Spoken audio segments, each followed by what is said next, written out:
Good morning, good afternoon, and good evening, my friends, wherever in this wonderful world you may be today, or whichever dimension you may be visiting us from.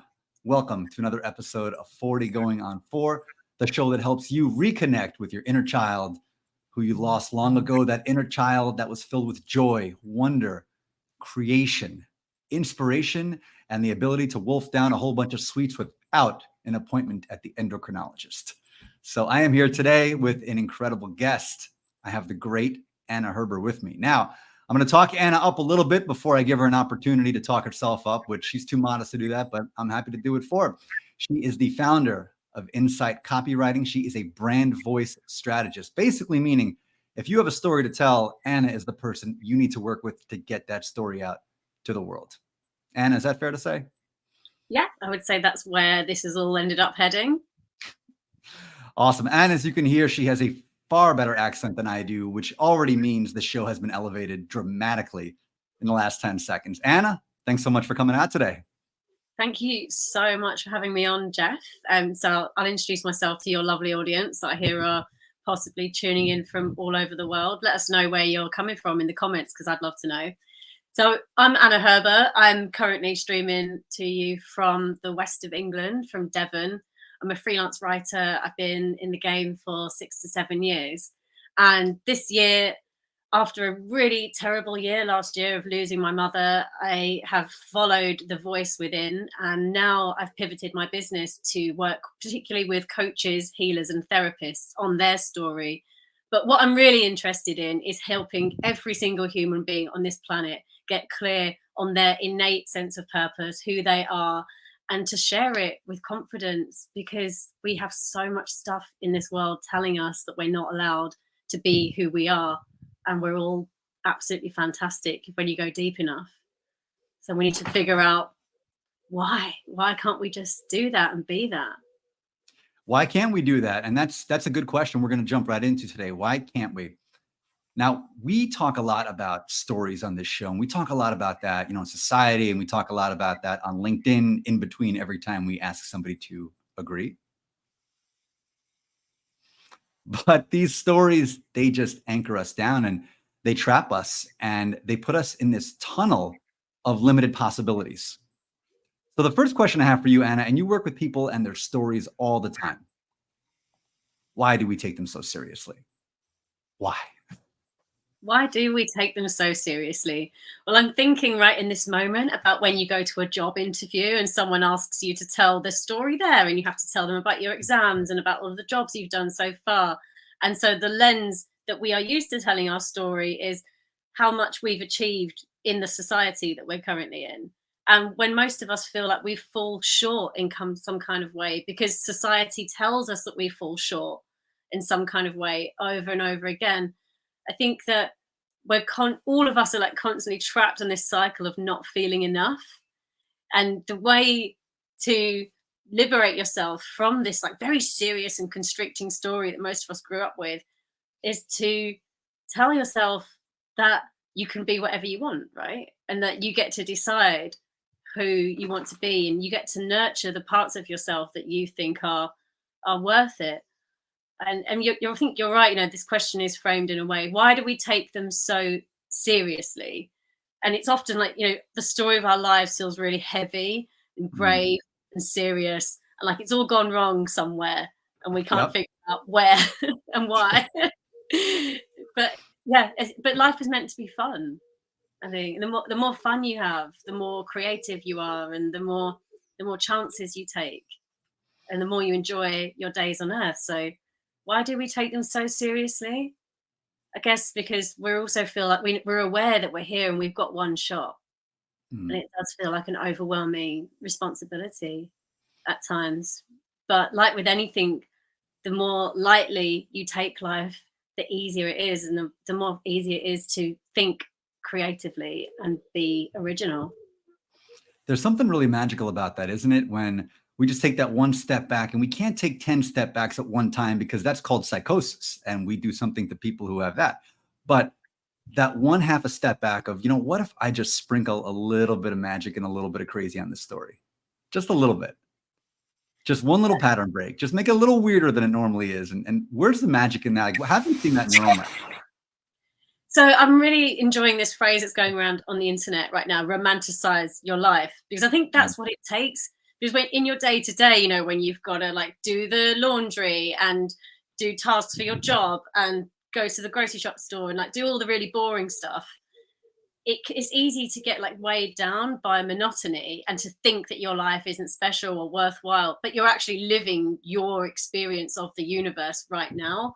So I think, yeah, just like injecting that bit of fun into things. Like, you could be doing the laundry or you could be singing a song to yourself while you're doing it. Or I think it's like creating those pockets of fun in your day that mean you start to enjoy your own company more again. And when you enjoy your own company, everything can be a bit more of an adventure.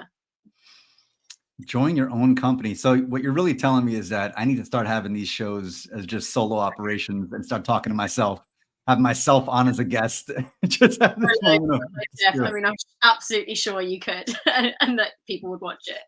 That would be it. You know what? I might do that one week, like just for the hell of it, just as an academic exercise and just talk to myself back and forth. But why would Yeah, I do that when I have I'm all these going wonderful to do guests? a solo podcast at some point, but that's when you really get into it. Like, how much can I make myself laugh and see if other people will? Every day, every day. And we have all these wonderful folks here in the chat from Texas. I'm going to go out on a limb and say I have no idea who that is, but I'm glad you're here anyway from Texas. Got Lori rocking the great Tar Heel State in North Carolina. Lynn is from Crew. Help me out. Where's Crew? Crew is, oh God, it's in the Oh, don't tell me you have to Google it. That's it's your in jam up there. Cheshire. It's in Cheshire, where my mum is from. So, Okay. hey, Lynn, good to see you. Good times. And Maria's coming to us from sunny California today. Yes. Got the drop on me. Other people, you know that other people will laugh. Now, Lonnie Ray is somebody who can make me laugh every day, no matter what's going on, because I think Lonnie is one of these people, and she had this incredible thing on. You should definitely connect with her if you're not, about some of the things that she's gone through and stories that any other person not only would have taken seriously, but would have let crush them. And yet Lonnie found a way to transmute and to move through it. Actually, two of you should absolutely connect. And Lonnie now has this incredible orientation towards life.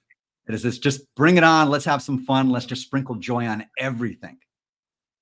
Oh It's yeah, just so definitely inspiring. happening. It's like some people who've been through the most unimaginable and deep, intense suffering often come back to a place where they realize what's truly important and what really gets you through, and that is humor, connection, making time to save a life.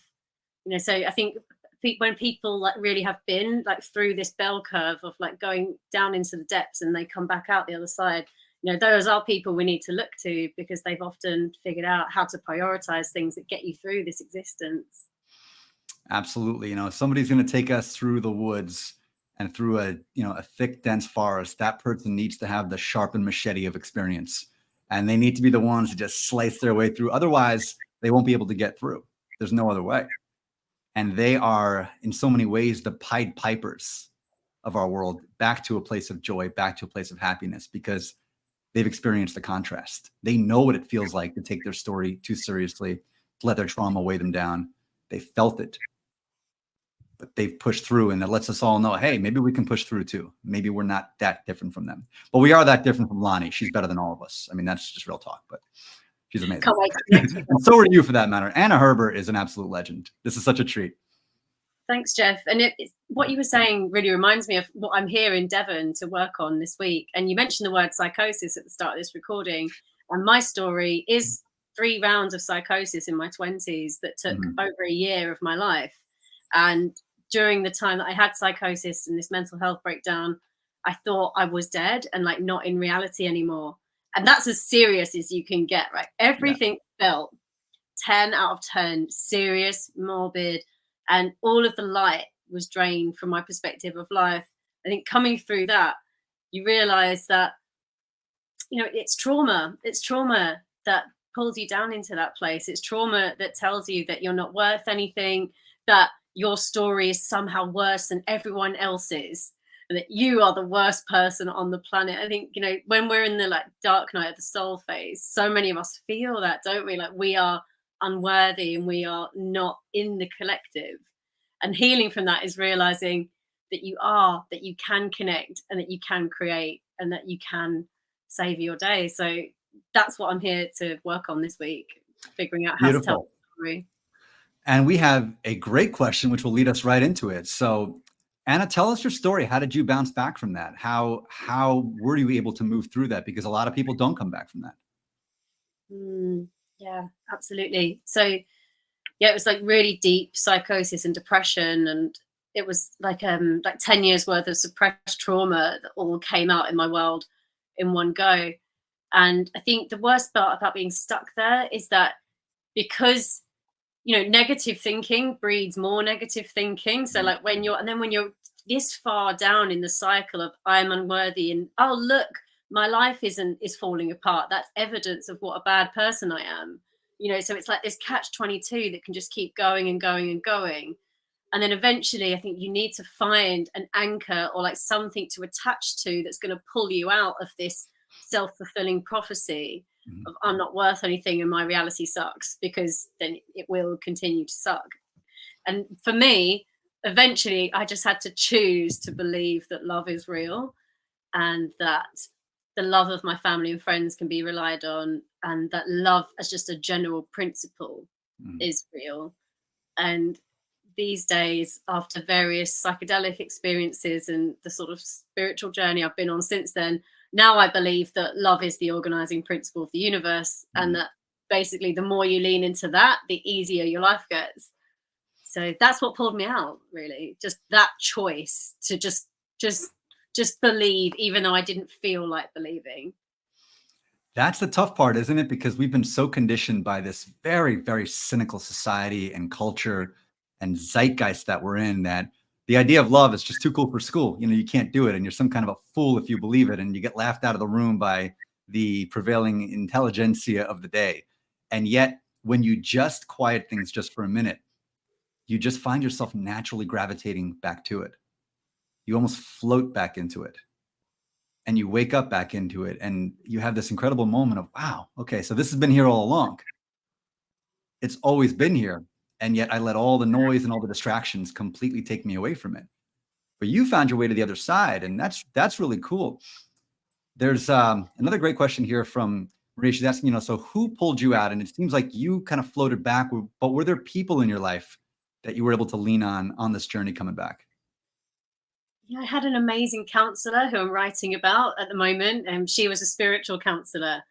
And I'm writing about this sort of the sort of mainstream way that these conditions are treated here in the UK and the NHS, which is very, very clinical. The broken brain model. Like, there's just something wrong with your brain. Something went wrong somewhere, and now you're broken. And we will give you what you need, and eventually you'll be fixed again. Yeah. Rather than there are major things wrong with society that like mean that people do not know how to heal. People do not know how to have a concrete sense of self-worth. People are not encouraged to live a life filled with purpose and meaning, and we're all convinced that we're not actually that creative and that we Mhm. can't create the things that artists can. And I think so we're all just kind of a bit starved in this front. And I think the world of spirituality and this spiritual counselor kind of showed me that that this conditioning is there, and what trauma is, like how trauma and conditioning convinces you that you're someone you're not, and has you trapped in this like net of belief systems. So I think the best thing that she did for me when I went to see her when I was lost in psychosis was she gave me a really long hug, and it was the kind of maternal hug that even in the place that I was in where nothing felt real and I thought that this reality was like a really cruel simulation, I felt it. I think that is the power of love, is and not being afraid to give that to people. Like, even though she was holding space for me as a counselor, her style was connection and love, Mhm. because that's what we all need ultimately. It's just what we need. Wow, it really is. And I'm feeling that hug here from across the pond. And I'm giving that hug to everybody here in the comments and giving that hug to everybody here watching. I'm just giving you all that big bear hug. I'm going to squeeze you. I'm going to crush you. You'll be gasping for air. But I'm giving you that hug because I know a lot of people need it right now. A lot of people really need that hug. And you talk about what we're starving for. I'm starving for a sandwich right now. So I'm going to get up and walk out of here. If you can hold down the fort for like 5 or 10 minutes, I'll be right back. It's a great spot just around the corner. If you can just interact with these people and do your thing, we'll be fine. No, great. You off. Yeah. So, yeah. So I've got a question. I think we should address, I can't see the name, but there's a question. How can we wake up without dread? Yeah, I wanted to highlight this one. So this is one a lot of people ask, and I would not have had the answer to this a few years ago. I have a perspective now. Anna, I would love to hear how you answer this. Oh, yeah. And thanks for sharing that as well. And it's really common. So just know you're not alone in it. Yeah. But something that I think is really important to say is that I think the human body naturally wants to wake up in a state of dread. And you know, we have negativity bias, which means that we're more likely to focus on negative things in our environment because it keeps us safe. It kept us safe for a long time, you know, like, oh, there might be someone out the door, better go and look. But you know, in our modern world, it's not that helpful. So I think it's about, for me, it's like a morning practice of finding positive things to anchor onto when you wake up, like the gratitude practice, like writing down 5 to 10 things you're grateful for, to force your brain to think of positive things that's going to create those happy brain chemicals. And then for me, it's like moving my body in the morning in some way. You have to get energy flowing around your body. Whatever, even just like gentle stretching, like touching your toes, just anything at all. Like putting I always put my yoga mat out just to force me to remember, like, do it. Because if you wake up and then just sort of sit there on your phone or on your laptop, and you're not giving your body that chance to wake up. So yeah, for me, it's like self-care in the morning and having a morning routine, even something so simple. If you do it enough times, your brain starts to take it as a cue, like, oh, this is how we're waking up today. Like, we're choosing how we feel when we wake up. So that's it. We're choosing. We're training the animal. Yeah, that's it. I do it all the time. You know, even though life is really good right now, some days I wake up and my mood is just foul for no reason, and then you have to nudge yourself back into, actually, in this moment, I am safe. I have opportunities. I have this. I have this. And it takes training. What do you think?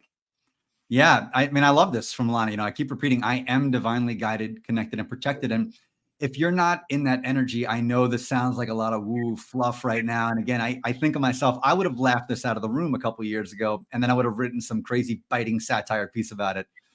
And I know, and so I get it. I get it. If you're somebody who's looking at this, you're looking at this comment, you're listening to this conversation, like, I get it. I see you.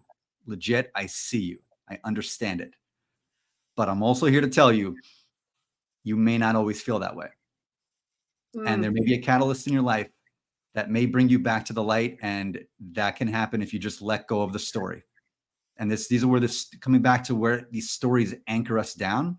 If you wake up every day with a feeling of dread, it's because there's a story you're telling yourself, a story your nervous system is telling yourself about what you screwed up here, what you're in danger from today. And it's just trying to protect you.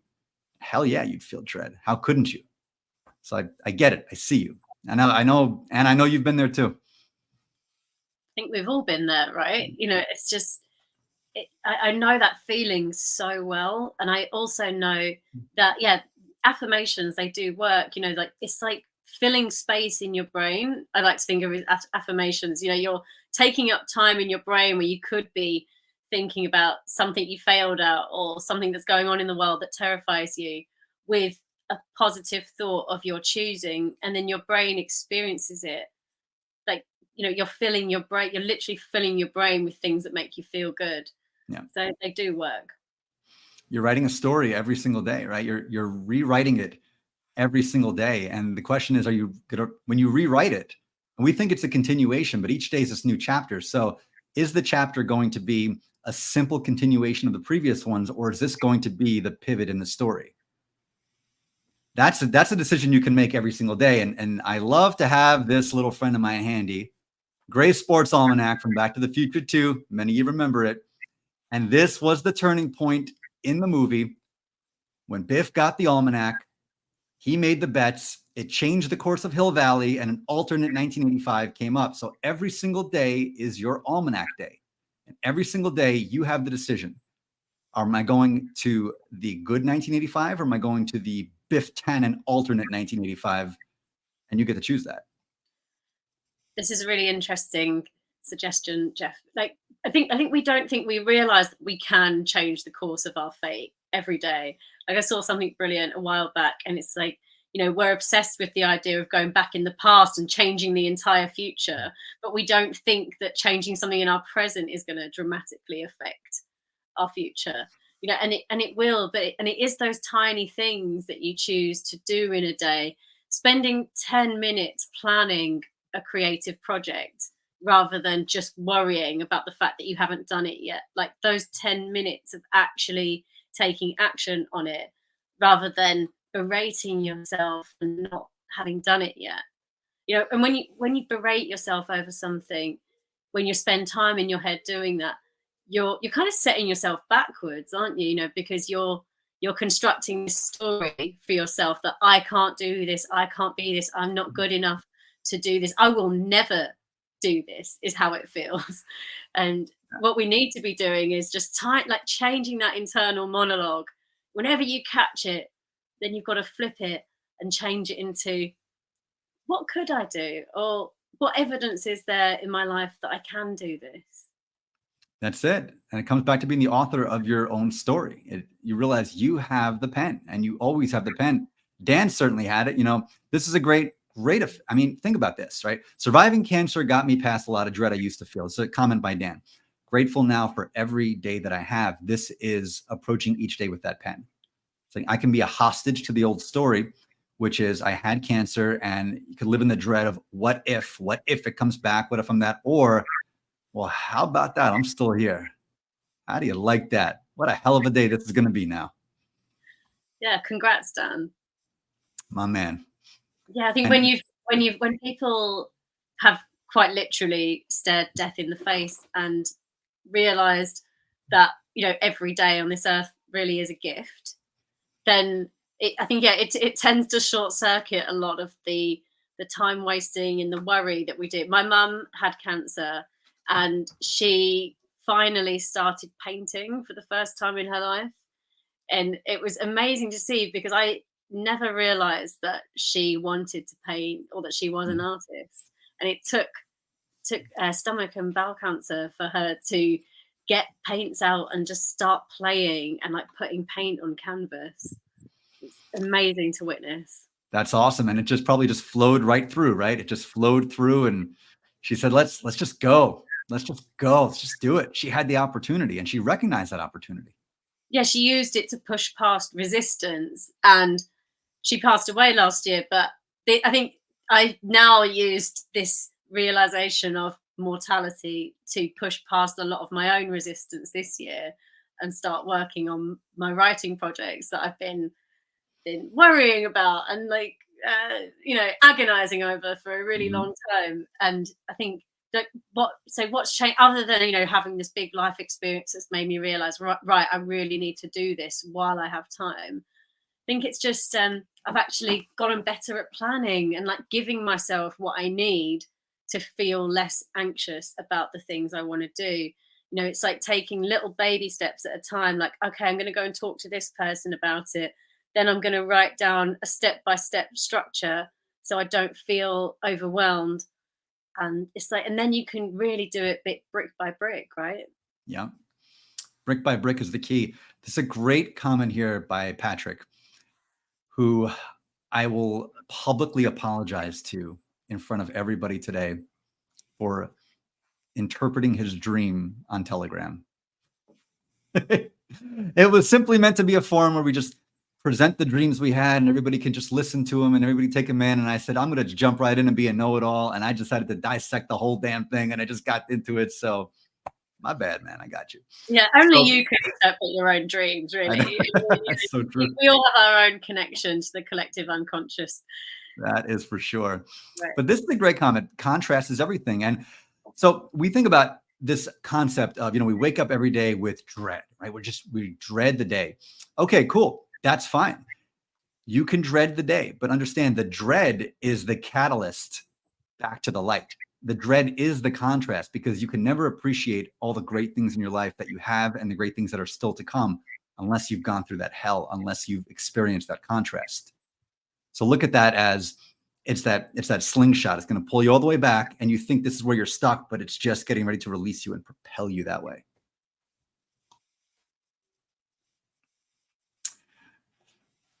I've been given absolution. This is a great day in my life. August 15th, mark it down. I've been let off the hook. Appreciate you. See, this is what happens when you live in Miami. Life's just good. It's just good. You're happy. You're just having a good old time. You just let things slide left and right. Got it. Yeah, let's just all take it a little bit less seriously, right? Yeah, absolutely. And yes, this will be replayed, so you can jump back on anytime, my dear LinkedIn user friend. Come on down. And yeah, new story. That's just it. Pivot. We use that word a million times in 2020. But Anna, what was the moment in your life when you realized I have to change? And it's not even an option anymore. I have to change. I remember I celebrate the date of it every year, 27th of December, 2 days after Christmas.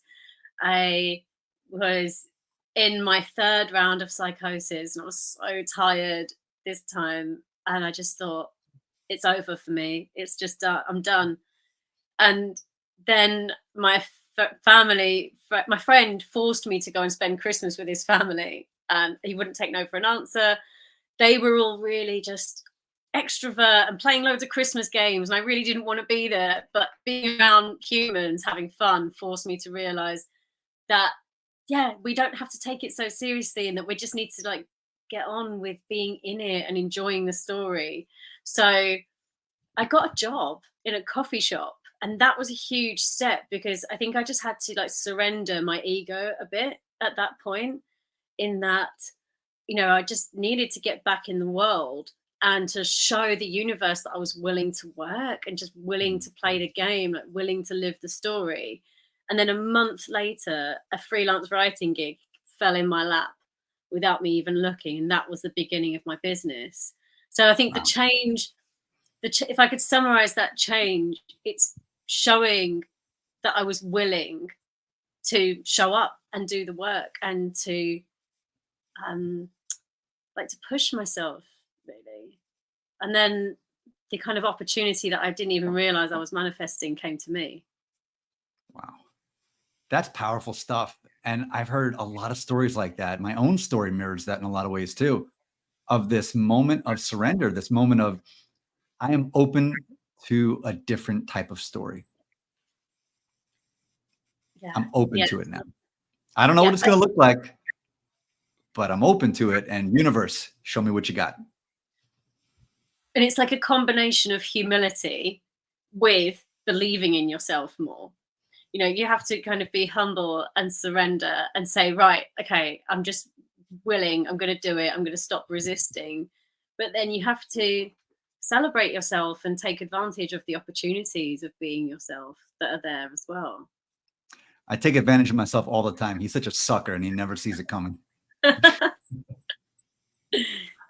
That's inspiring stuff. Now, and so you got this freelance writing gig.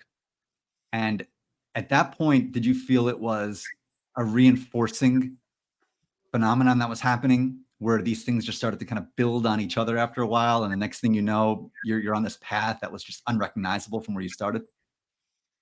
So I think what happened is, to make sure my mental health kept improving, I got a morning routine together. And I realized, okay, I need stability and structure in my life, and I need to take care of myself extremely well to make sure that I kept improving.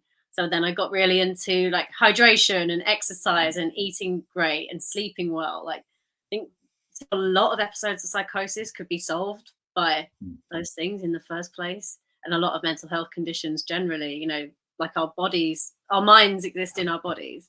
So that was change number one. And then change number two is I started meditating and journaling.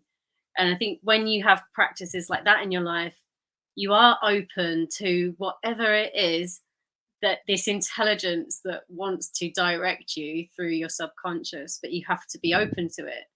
and like journaling, like learning how to just put your thoughts on paper is a really great way to learn how to tap into that. And I think meditating, like just learning how to be in the present moment and quiet your mind down, also a really great way to clear out the crap that's on top and get to this deep well of wisdom that is underneath, that exists in all of us.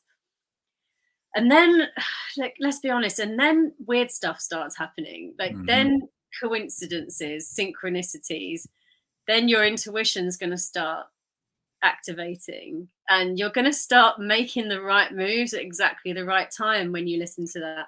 So, while I built my business with a lot of grit and determination, and like all of like the cold emailing and the figuring it out and the making mistakes, eventually there's also been a lot of like following my gut and my intuition, and particularly with where my business has evolved to now.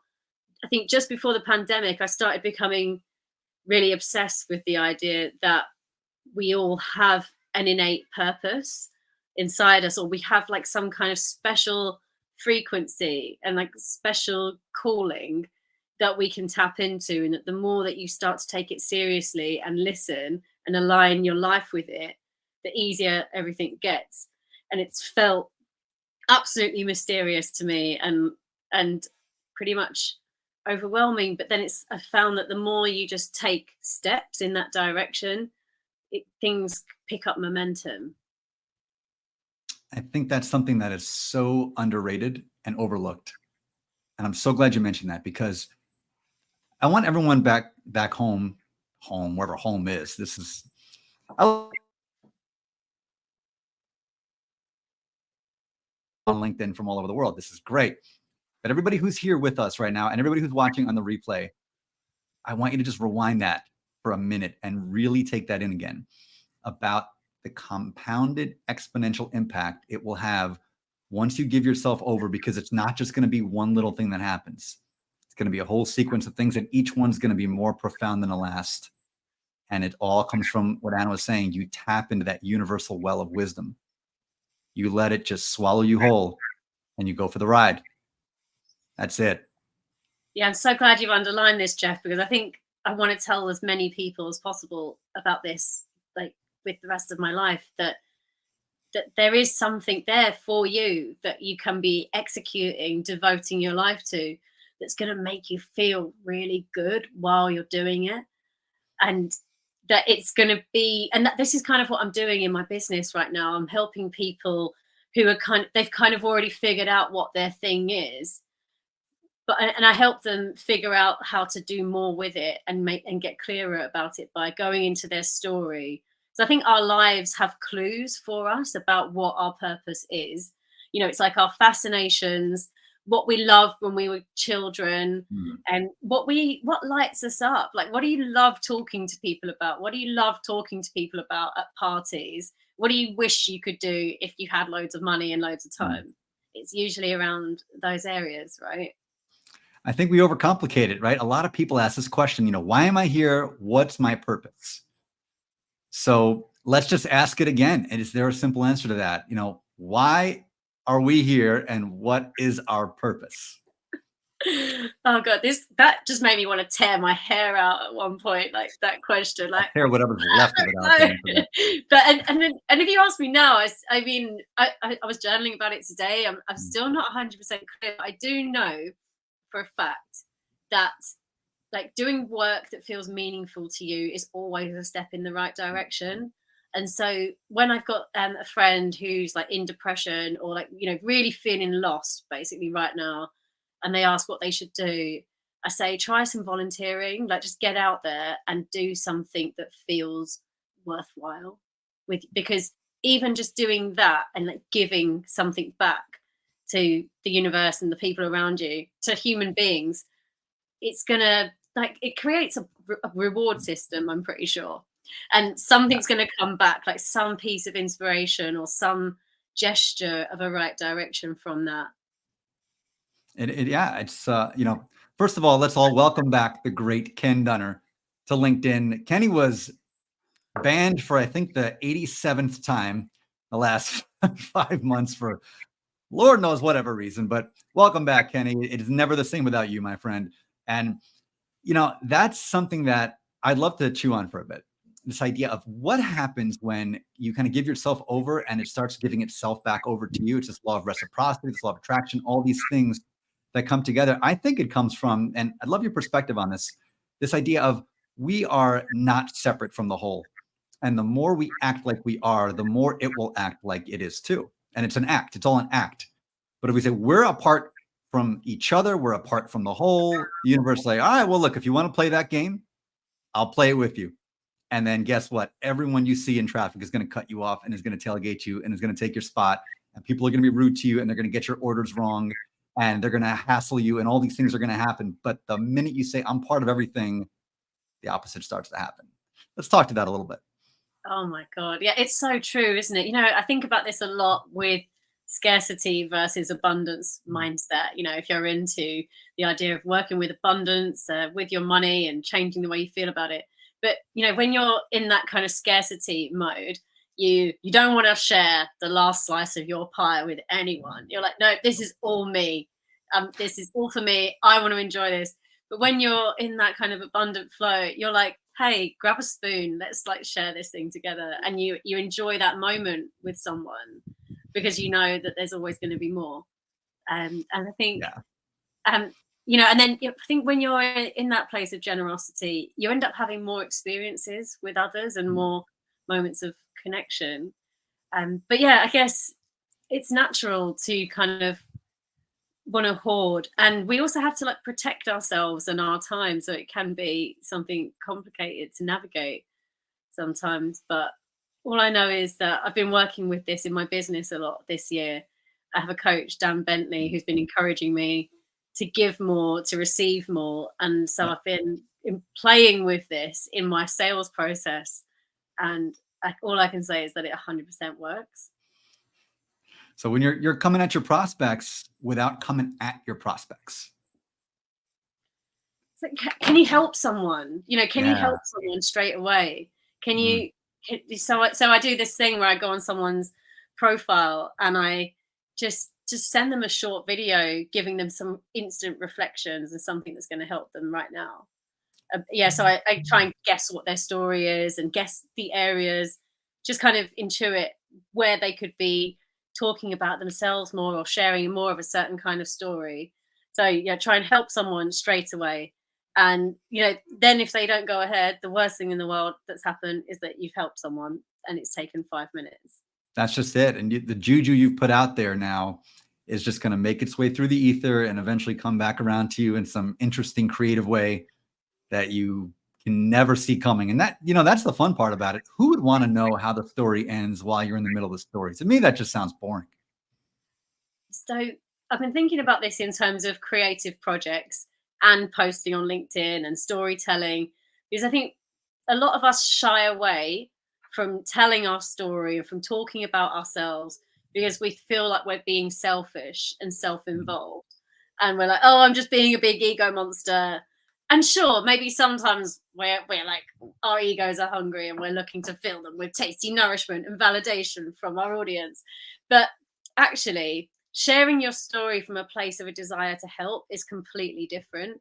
And I think a lot of us could do with being a bit more fearlessly visible and just acknowledging that we have interesting stories that are potentially really valuable for people around us, and that sharing. And for example, as an author, Jeff, you know this, right? We can shy away from writing about ourselves or writing the stories that we have in our heads. We think, who's going to want to hear that? Yep. Potentially someone.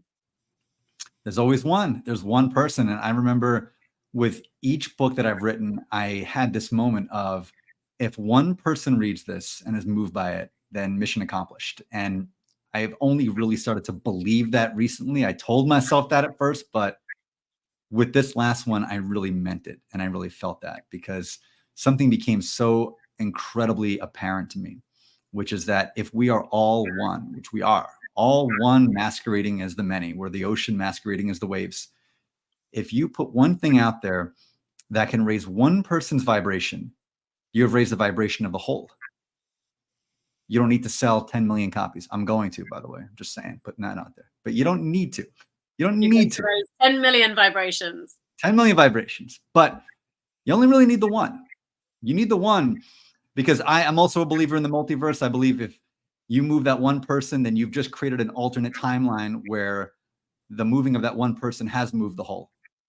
And that becomes the greatest book ever written in some other timeline. And then you can shift into that. Maybe you come back around and experience it again. But it's not about that. It's about how do you let it flow through you to somebody else and don't stop it with self-doubt and don't stop it with self-negative talk and all that stuff. So you're writing memoirs right now, right? Let's talk about that. Let's put that out there right now. Anna Yes. Herbert is writing her memoirs. Yeah, I am. And just like you say, Jeff, I've been thinking about that exact idea while I'm away here, that, when we start a project, we think, oh, but what if it doesn't sell well? And, oh, I've got to promote it on social media. And we get all worried about that stuff instead of thinking, wouldn't it be amazing if one person read my memoir, say as an example, one person saw something I made and then they felt more confident and excited about their own lives and their own possibilities Yeah. because of that. And like you say, it's a ripple effect, because if you affect one person, then they are going to go on to affect other people in a positive way. So yeah, it's never just about the one, even within this universe. It's about all of the things that they go and do as on like the chain of events from that. It's like, would you rather be, wide or deep is that question they ask a lot in these things. I think both is a good answer, but I think it doesn't have to be mutually exclusive, because let's say you write something and I think about LinkedIn posts all the time when it comes to this. So there's a lot of posts out there, and these posts, and we talk about visibility and meaningful visibility. Sometimes there's, to be generous, less meaningful visibility. And there's, the just cause selfie with no actual message whatsoever, and it gets 200,000 likes and whatever. Okay, so you're very wide, but whose vibration have you raised? What impact have you made? Have you made anybody think? Have you made anybody laugh? Have you made anybody cry? Have you moved the needle vibrationally at all? So this is something that we creatives go through all the time. We want to do both all the time. So I always say, err on the side of deep, err on the side of getting through to that one person. And you never know where that's going to go. And as you're writing your memoirs now, what is the spirit that's driving this for you?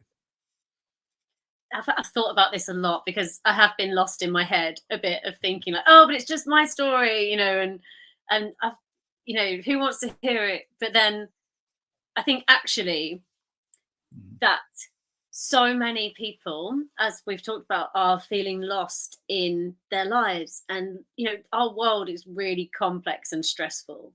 Now, like, yes, our ancestors had it harder in so many ways. Like, we do have flushing toilets and grocery stores and Wi-Fi. But, we have like this kind of existential pressures that we're under, and the advance of technology that is hijacking our nervous systems and making us so stressed and overwhelmed. So yeah, it's financially hard. Like, we're in this financial system where things could be so much better and fairer, and they're not. So I think what that is my why, really. I think we need people to feel resourced. I want human beings to feel like their lives are less stressful and more creative. And I think to get there, you have to really take charge of your mental health, like, and your self-care. You have to resource yourself amply. It's like you have to take charge of all, it's all that little stuff, the hydration, the sleep, the food, how much fun you're having, how you're operating your brain. It's all of these things add up into how resourced you are. And I think, when I had my breakdown, I didn't know any of this. Yeah. I didn't know that I didn't know that you had to look after your mental health. I was 23. And I think a lot of Right. people, still end up there, and they're looking at their lives and they're thinking, why am I not where I want to be? And it all comes down to how well do you treat yourself, because no one else is going to do that for you. So I guess so this book is I want to show all of the ways that it went wrong for me, and then how I clawed my way back, and not just clawed my way back to, like, normal stability, working any job, like how I looked at life and thought, I want a business an income that keeps me free. I want to learn how to be creative and create the things that I want to create, regardless of fear. I want to pick up the hobbies that make me feel happy. So I got into hula hooping and roller skating and just stuff that makes me feel silly. You I know, love that. take life's a bit less Love serious. that. When I hear hula hoop, and this is a total tangent, so cut me off, but this is just a fun story. Back when I visited a friend of mine who used to be a rodeo cowboy down in Central Florida, he invited me out to one of his shows, and they had something called the hula hoop competition, which he signed me up for. Now, here I am thinking it's an actual hula hoop competition. All right, I'll go embarrass myself, whatever. So they call my name. I get down into the main area, and there are a dozen hula hoops in the middle. So I'm standing in the middle of a hula hoop.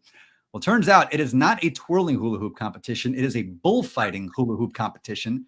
And they release bulls one at a time, and you have to stand in your hula hoop in order to win. And the last person standing is the winner. Now, you are able to fight off the bull as it's coming at you, but you cannot leave the hula hoop. Needless to say, as a kid who grew up in New York City, this was not something I had any real formal training for. And I will never think of hula hoops the same way ever again. Long story short, I did not win, but I did make the Final Four. To this day, I feel like I should get a plaque just for that. But it was an experience. And so anybody out there, if you're ever at a rodeo for whatever reason and they sign you up for a hula hoop competition, get right with God. That's all I'm saying. Oh my God. I mean, I'm just glad you survived. You and me both. Yeah, you must be breaking out in sweat at the sight of a hula hoop now.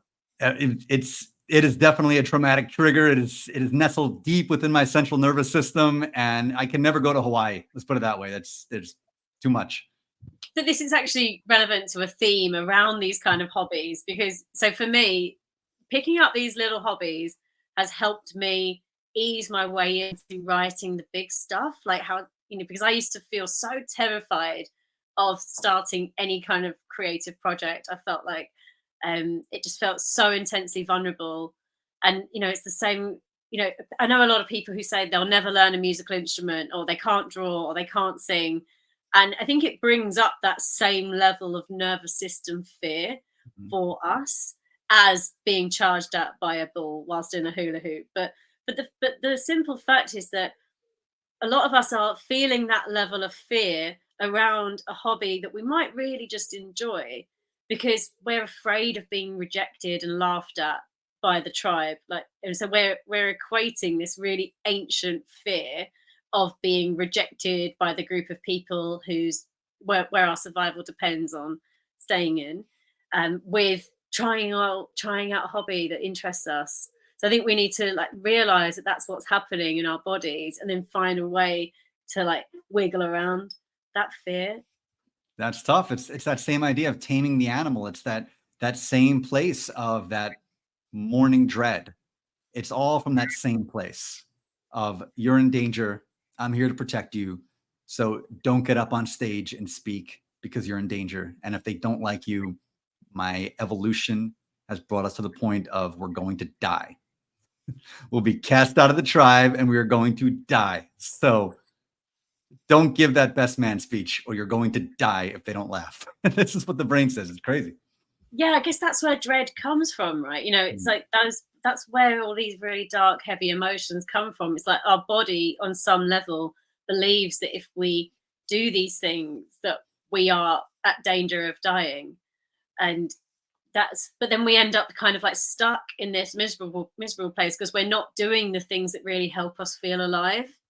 So then we end up in the gray zone of life, where we're not doing things that make us feel fulfilled and joyful and make us feel like we're squeezing all the juice out of life. So it's important to realize that's how it works and that's what happens. But there are ways that you can recondition your body and your brain to do the thing. And that's why there's this phrase from that book, feel the fear and do it anyway, because that's what it takes the first few times. But then eventually you stop feeling the fear and you just do the thing.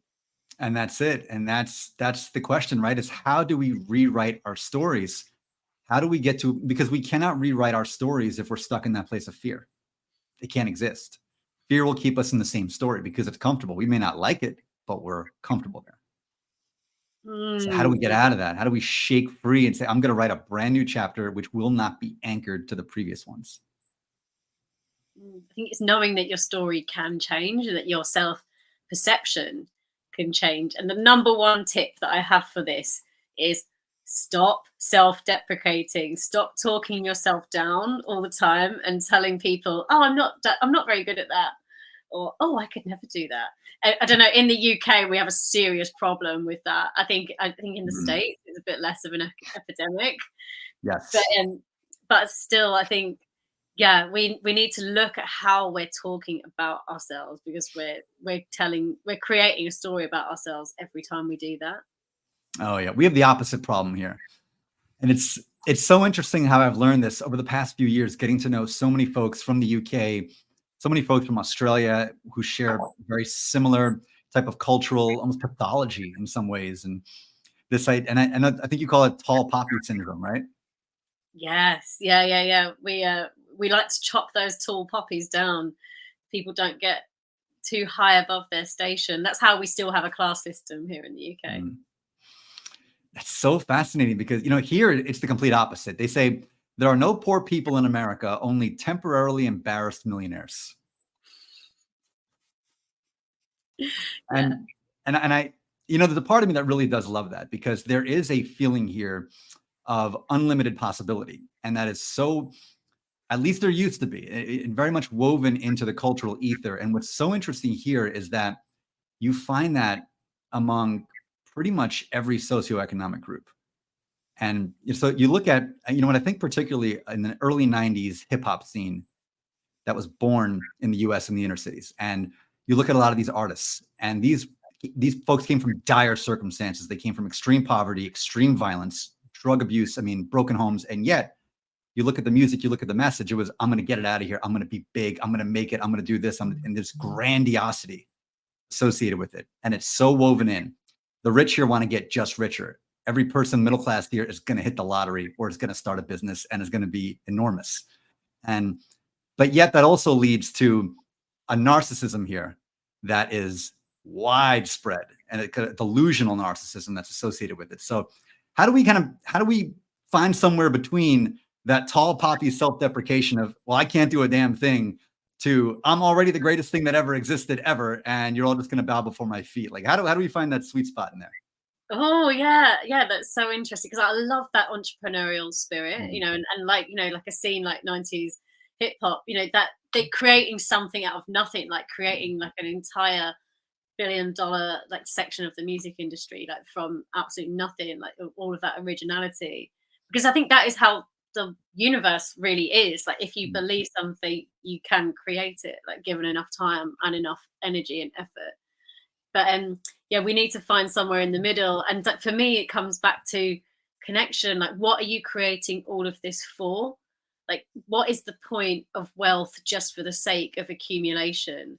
Because the research shows that above a certain wealth bandwidth, above a certain wealth band, you don't get any happier. Your well-being doesn't increase, like beyond quite a modest amount of money, really. So it's like, what are you doing it all for? Are you doing it because you are motivated by a clear and true purpose and a desire to make an impact and help others? Or are you doing it just to prove how good you are at collecting coins? Yeah, and you can be good at collecting coins, and a lot of people are, and yet it is unfulfilling at the end of the day because that whatever the it we're all looking for, that's not it. That's And not it. not it. You're just gonna end up like with a drinking problem and with like 4 failed marriages and with all of the things that happen to the mega wealthy when they're not fulfilled. Because we're all looking for fulfillment at the end of the I see you've met my aunts, uncles, and cousins. day. So I love this comment here, and I think this is so relatable to so many of us.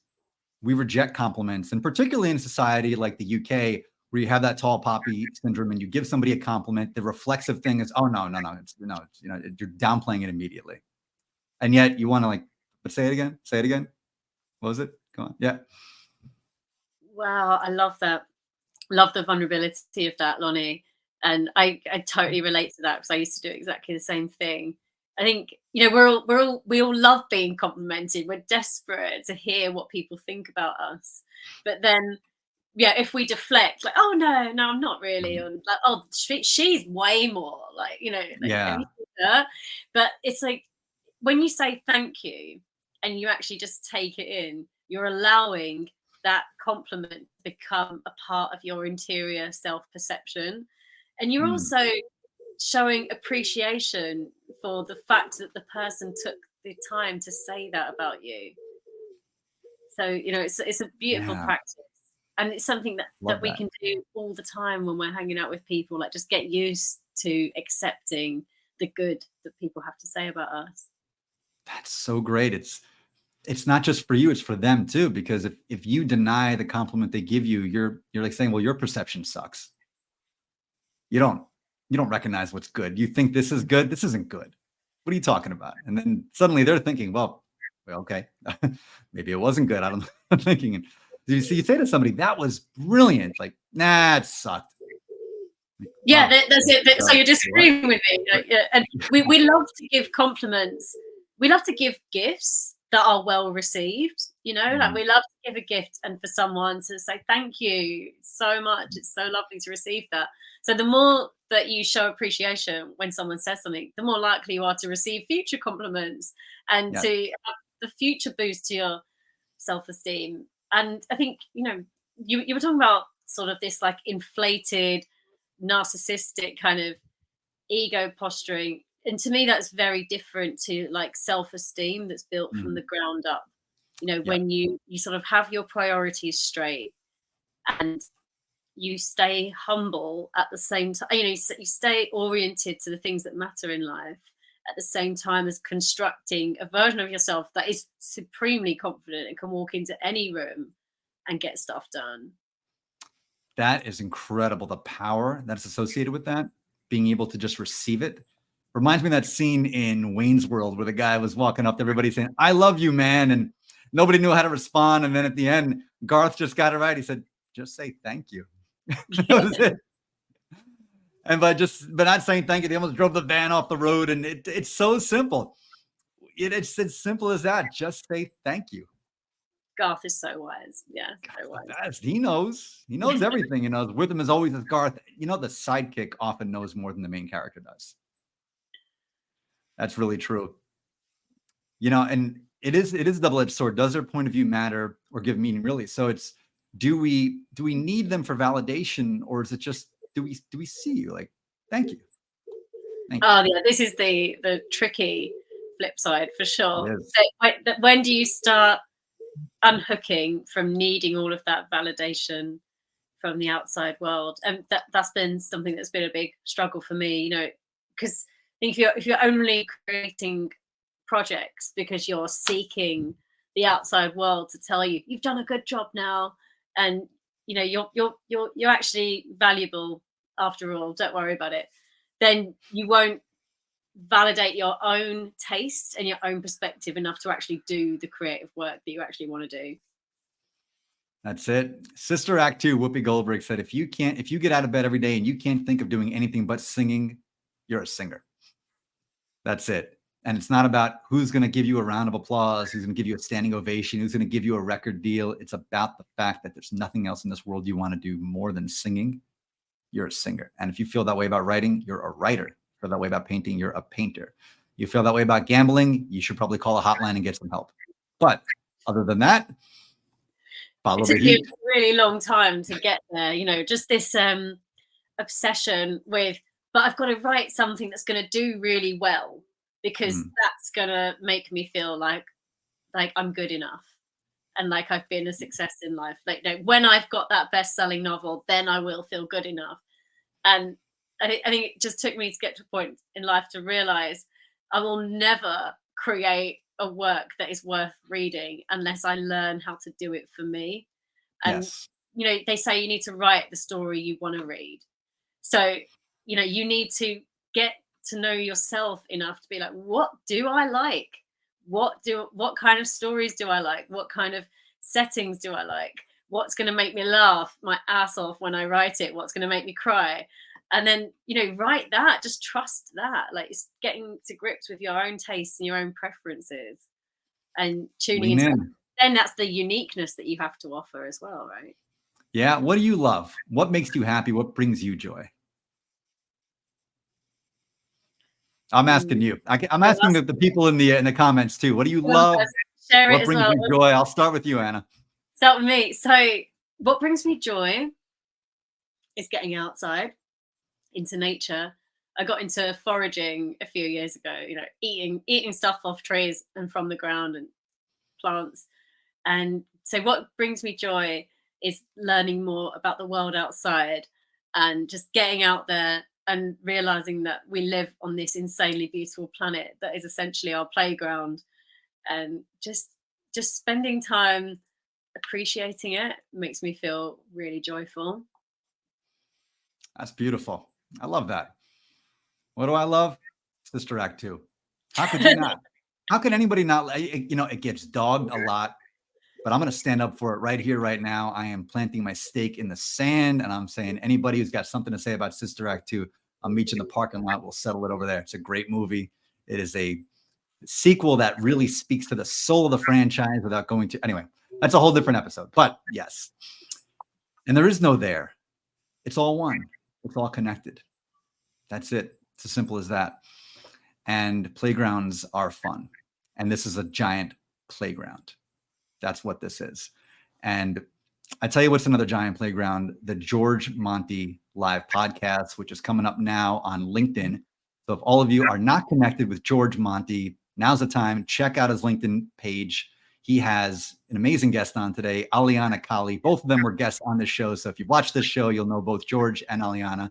They're going to be chopping it up right now. So head on over there. And Anna, is there anything that you want to leave our guests with today? I think I want to leave everybody with the idea that, we're often thinking about the future, right? This thing that we're going to achieve, and this thing we've got booked into the calendar. But our lives become really full when we think about, how can I just enjoy today more? How can you optimize any little stretch of time that you have for yourself to do something that makes you feel nourished or that makes you laugh, whatever it is? Like, put some music on while you're doing the washing up, or have that special little bedtime moment for yourself.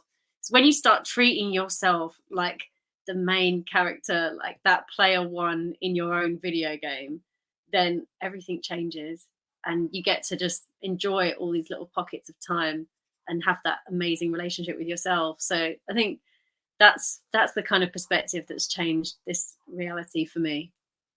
I love it. And if you want to learn more about our delightful guest today, connect with Anna Herber on LinkedIn and check out our website, insightcopywriting.co.uk. Learn more about her and her amazing business and how she can help you really find your voice, find your true north, tell the world who you are, and reconnect with who you are on your own.